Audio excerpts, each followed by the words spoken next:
Welcome to my YouTube channel amazing fact. I hope कि आप सब बहुत अच्छे होंगे। तो फ्रेंड्स, आज मैं जो कहानी आपके लिए लेकर आई हूँ वो कहानी स्कूल टाइम से शुरू होकर अब तक चली आ रही थी, जो कि इसी साल खत्म हुई है। ये कहानी है चंडीगढ़ की, जो कि गुरलीन नाम की लड़की ने हमें बताई है। गुरलीन बताती है कि जब वो 4th क्लास में थी तो उसकी एक दोस्त बनी जिसका नाम था निकिता। गुरलीन बताती है कि जो निकिता थी वो बहुत ही एक्टिव और खुश मिजाज लड़की थी, जबकि गुरलीन एक बहुत ही शाय लड़की थी। वो ज्यादा बात नहीं करती थी और निकिता बिल्कुल उसके ऑपोजिट थी। और गुरलीन बताती है कि जैसे जैसे हमारी क्लासें बढ़ती गई हमारी दोस्ती और भी गहरी होती गई। हम रोज एक दूसरे की बातें शेयर करने लगे, फोन पर बातें करने लगे। 9th-12th तक बिल्कुल ठीक चला था, हम नॉर्मल लाइफ जी रहे थे। 12th के आने के बाद हमारे रिलेशन बनना स्टार्ट हो गए। जैसे कि निकिता का एक बॉयफ्रेंड था जिसका नाम विवेक था, लेकिन वहीं गुरलीन का कोई बॉयफ्रेंड नहीं था। निकिता अपने बॉयफ्रेंड के साथ बहुत अच्छे से लाइफ स्पेंड कर रही थी, लेकिन जैसे कि हर रिलेशन में होता है उनके छोटे मोटे झगड़े होते रहते थे। लेकिन एक दिन झगड़ा बहुत ही ज्यादा बढ़ गया और निकिता ने विवेक के साथ ब्रेकअप कर लिया। ब्रेकअप करने के बाद निकिता बहुत ही दुखी रहने लगी, उसे बहुत ही अकेलापन फील होने लगा। वो आकर गुरलीन को जाकर बताती कि उसे ऐसा फील हो रहा है, तो गुरलीन उसे यही सलाह देती कि तू एक बार फिर से पैचअप कर ले। लेकिन निकिता और विवेक दोनों की ईगो बीच में आ जाती, वो एक दूसरे से बात नहीं करते। फिर धीरे धीरे समय बीतता गया और उनकी क्लास में 12th क्लास में एक नया लड़का आया जिसका नाम था कासिफ। एक दिन निकिता की फ्रेंडशिप कासिफ से हो जाती है और धीरे धीरे वो क्लोज आने लगते हैं। कासिफ निकिता का बहुत ही ज्यादा ख्याल रखने लगता है, जिसकी वजह से वो भी उसके क्लोज हो गई थी। धीरे धीरे चलता रहता है, निकिता कासिफ पर हावी होने लगती है, यानी कि वो हर बात उसकी मानता था। वो जो कहती थी वही करता था, वो जितना कहती थी वही करता और जहाँ कहती थी वहां जाता था। ऐसे ही उसे बहुत ही सिक्योर फील होने लगा कासिफ के साथ, इसलिए वो हमेशा उसके साथ रहती थी। लेकिन जैसे ही उन्होंने +2 पास किया, कासिफ का बिहेव बिल्कुल अलग हो गया, वो बिल्कुल ही चेंज हो गया। वो अब निकिता की बात नहीं मानता था। धीरे धीरे बात यहाँ तक आ गई कि कासिफ ने निकिता पर हाथ भी उठा दिया। लेकिन फिर भी ऐसा चलता रहा। निकिता सदमे में थी, निकिता रोती रहती, गुरलीन को ये सब बताती रहती। लेकिन गुरलीन ने यही कहा कि अभी भी वक्त है, तू विवेक के पास चली जा, इसे छोड़ दे। लेकिन फिर भी निकिता कहती नहीं, मुझे इसी के साथ रहना है, मैं कंफर्टेबल हूँ, अभी ये थोड़ा बहुत तो चलता ही है। लेकिन ये बंद नहीं हुआ, ये चलता रहा। कासिफ निकिता को मारता रहा, पीटता रहा, लेकिन निकिता चुपचाप सहती रही और रोती रही। ये सब जब विवेक को पता चला तो उसे बहुत ही गिल्टी फील हो रहा था और वो खुद निकिता के पास जाना चाहता था। लेकिन जब भी निकिता विवेक से बात करती, उससे फोन करती, तो कासिफ उसके फोन का पूरा हिसाब किताब मांगता कि तुम्हारा फोन वेटिंग में था, कहाँ बिजी थी, उसे फिर से मारता। ये सब चल ही रहा था। निकिता इन सब से बहुत ही परेशान हो गई थी। ये जो सारी बातें थी ये 2016 में चल रही थी, लेकिन 2019 तक बिल्कुल ऐसा ही चलता रहा और बहुत तेजी से बढ़ता रहा। निकिता के बैकग्राउंड की बात करें तो निकिता हिमाचल प्रदेश से बिलोंग करती थी। उसकी एक बड़ी बहन और उसकी माँ थी। उसके पिताजी बचपन में ही गुजर चुके थे और वो एक रेंट के घर में रहते थे। लेकिन इन 3 सालों में उन्होंने, दोनों बहनों ने बहुत अच्छे से पैसे जोड़कर अपने लिए घर खरीद लिया था। तो इस बात से गुरलीन को बहुत ही प्राउड फील होता था कि दोनों बहनों ने मिलकर अपने लिए एक छत ढूंढ ली थी। तो अब बात करते हैं 2019 की, जिस टाइम पर कोविड बहुत ही तेजी से बढ़ रहा था। उस टाइम पर हर चीज बहुत ही रिस्ट्रिक्शन के साथ चल रही थी। तो ये दोनों भी, गुरलीन भी एक अच्छी कंपनी में जॉब करती थी और निकिता भी एक सैलून में ट्रेनिंग ले रही थी। और वहीं निकिता का जो रिलेशन था कासिफ के साथ वो भी अच्छा खासा चल रहा था। लेकिन निकिता को एक बात उसकी चुभती थी कि वो ड्रिंक बहुत ज्यादा करता था और एक बाइक बहुत तेज चलाता था। इसी वजह से निकिता उसे हमेशा बोलती थी, लेकिन वो वापस से उसे मारपीट देता था। ये सब ऐसे ही चल रहा था। तो 2020 में आता है निकिता का बर्थडे। बर्थडे वाले दिन वो सब प्लान बनाते हैं निकिता को सरप्राइज देने के लिए।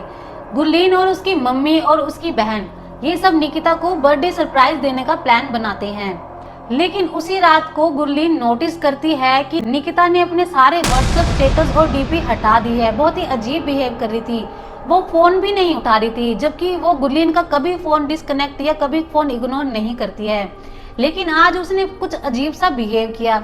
इसी बिहेव के बारे में गुरलीन ने अपनी नानी से भी बताया, लेकिन नानी बोलती है तुझे वैसे ही अजीब लग रहा होगा, लेकिन ऐसी कोई बात नहीं है, सब कुछ ठीक है। लेकिन फिर भी गुरलीन का दिल नहीं मानता। वो एक बार उसे फोन करती है लेकिन वो फोन नहीं उठाती। तो ये सब करने के बाद वो गुरलीन सो जाती है। जब गुरलीन सोकर उठी तो उसने बताया कि उसे ऐसा लगा जैसे किसी ने धक्का मारकर उसे उठाया हो। गुरलीन ने बताया कि जैसे ही उसने फोन ऑन किया और देखा, उस पर कासिम के और विवेक के बहुत सारे मिस कॉल थे और निकिता की बहन के भी बहुत सारे मिस कॉल थे। ये सब देख के गुरलीन घबरा गई और उसने कासिम को फोन किया और वहां से कासिम ने बताया कि निकिता अब हमारे बीच नहीं है। लेकिन गुरलीन को यकीन नहीं हुआ क्योंकि कासिम को प्रैंक करने की बहुत ही गंदी आदत थी, क्योंकि उसे पिछली बार की ये बात याद आ गई जबकि एक निकिता का छोटा एक्सीडेंट हुआ था और कासिम ने बोला कि निकिता कोमा में चली गई है। इसलिए गुरलीन ने उसकी बात पर भरोसा नहीं किया और उसने उसका फोन काट दिया।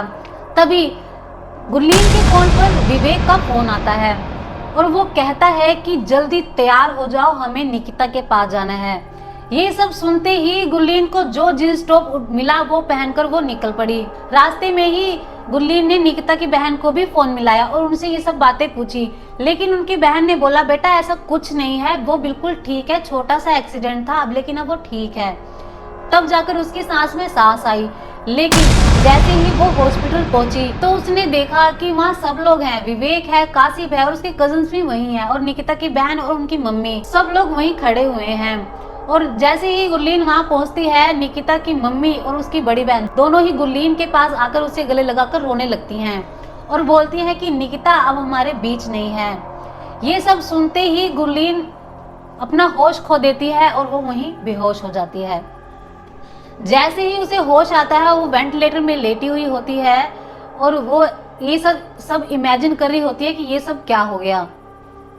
उसे यकीन नहीं हो रहा होता कि ये सब हो गया है, निकिता हमारे बीच नहीं है, लेकिन ये सच था। जैसा कि बोला जाता है अंतिम संस्कार में लड़कियों यानी लेडीज को नहीं जाना चाहिए, ये लेडीज नहीं जाती, लेकिन गुरलीन नहीं मानी। वो उनके साथ गई अंतिम संस्कार पर और वहां पर उसने निकिता को देखा और उसके वहां पर आंसू निकल गए।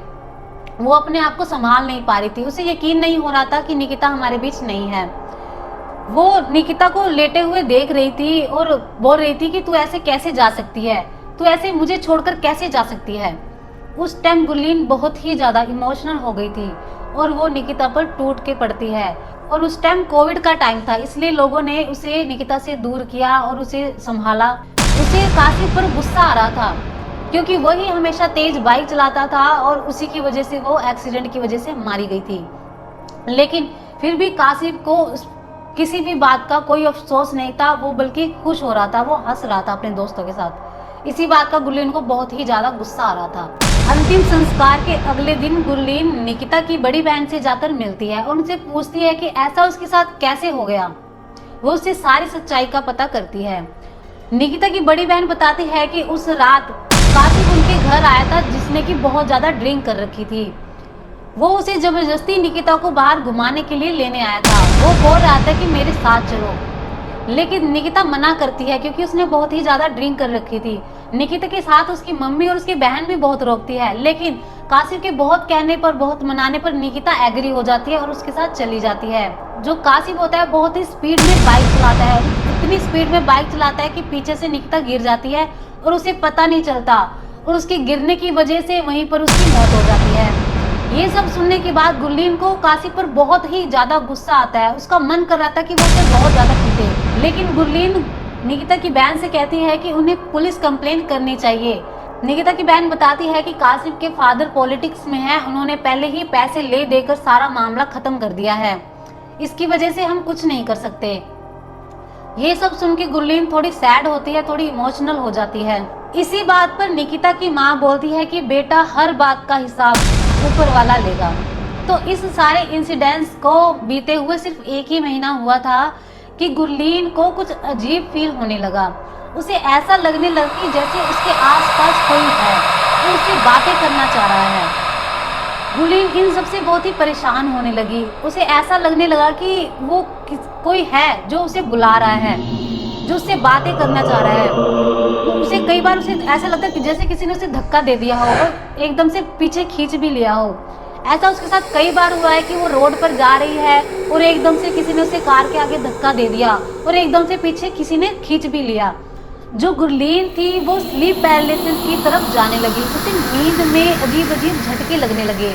वो बहुत ही परेशान होने लगी। एक बार तो वो टेरेस पर छलांग लगाने के लिए चली गई, सुसाइड करने के लिए चली गई, लेकिन तभी पीछे से उसे किसी ने खींच लिया। ये सब देखकर वो वापस नीचे आ गई और उसे अजीब अजीब फीलिंग होने लगी।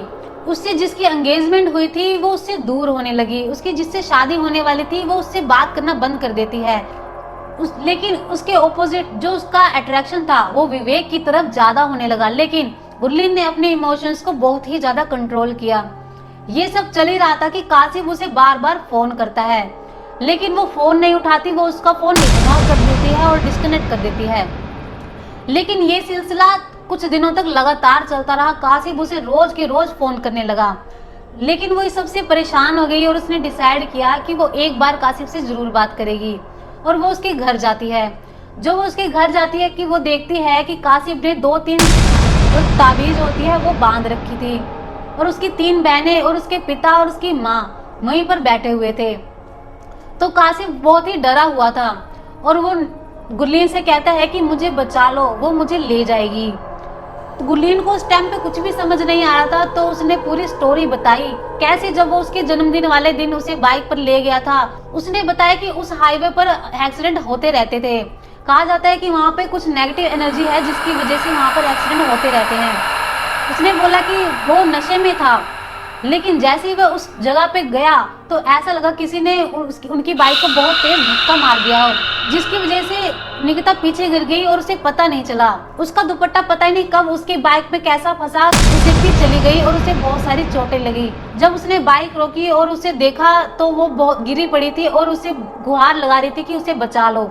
लेकिन कासिम वहीं खड़ा 10 मिनट तक देखता रहा। लेकिन जैसे ही उसे होश आया उसने अपने कजन्स को फोन किया।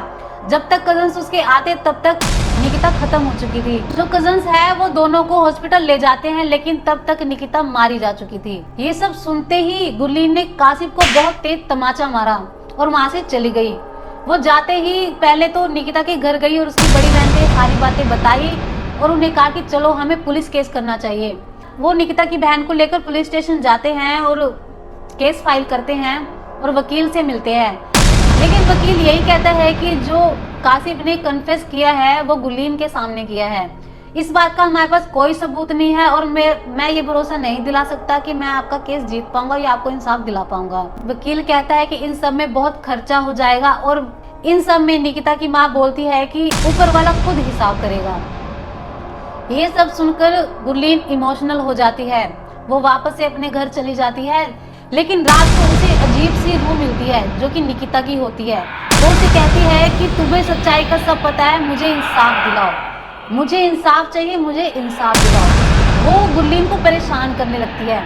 गुरलीन बहुत ही ज़्यादा परेशान हो जाती है। वो रोज़ उसके सपने में आती है, निकिता रोज़ उसके सपने में आती है और यही बोलती है कि तुम्हें मेरी सारी सच्चाई पता है, मुझे इंसाफ चाहिए, मैं कुछ नहीं जानती। मैं कासिम को ले जाऊंगी या उसकी तीनों बहनों में से किसी एक को ले जाऊंगी।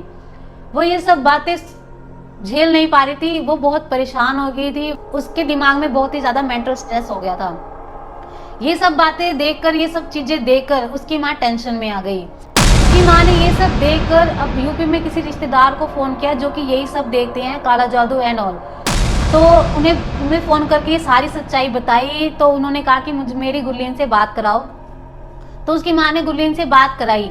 तो उसके ठीक 10 मिनट बाद ही गुरलीन के पिता के पास फोन आ जाता है कि आपकी लड़की के पास कुछ ही दिन है, आप इसे जल्दी से यूपी ले आओ। और सुबह होते ही गुरलीन का पूरा परिवार उसे यूपी ले आता है, जहाँ पर उसके रिश्तेदार ने ये सारी तैयारी कर रखी थी। वहाँ एक गोल घेरा बना रखा था जिसके बीच में गुरलीन को बिठाया जाता है और उससे झाड़ फूक किया जाता है, जिसके बाद निकिता की जो रूह है वो गुरलीन पर हावी होती है और वो बोलती है कि मुझे इंसाफ चाहिए, मैं कासिम को ले जाऊंगी या उसकी तीनों बहनों में से किसी एक को अपने साथ ले जाऊंगी, मुझे इंसाफ चाहिए, मेरे साथ गलत हुआ है।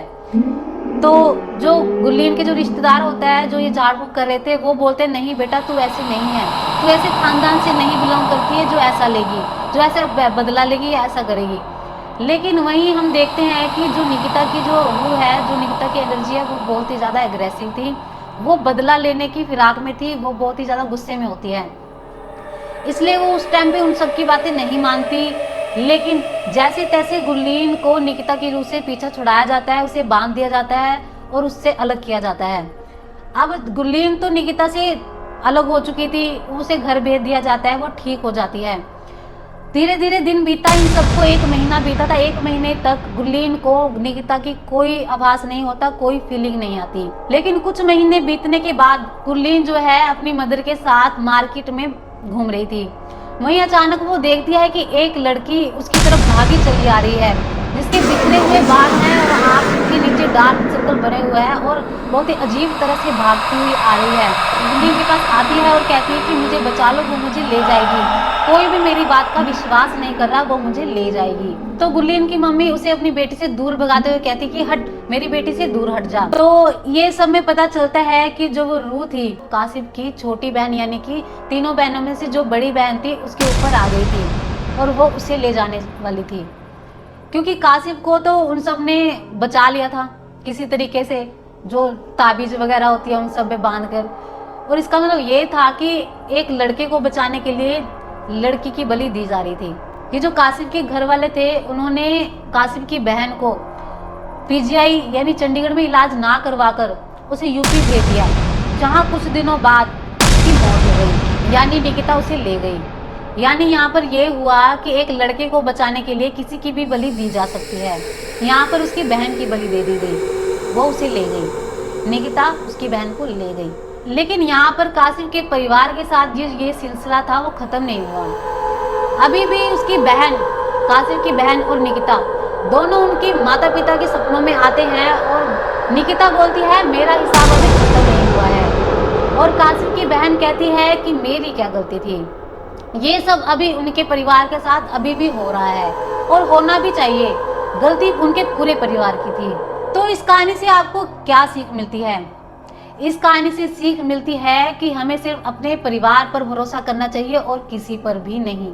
आई होप आपको मेरी ये वीडियो बहुत पसंद आई होगी। अगर पसंद आई है तो लाइक, शेयर एंड सब्सक्राइब तो जरूर करें और बेल आइकन को जरूर प्रेस करें ताकि मेरी नेक्स्ट वीडियो की नोटिफिकेशन आपको मिलती रहे। तब तक के लिए जय हिंद।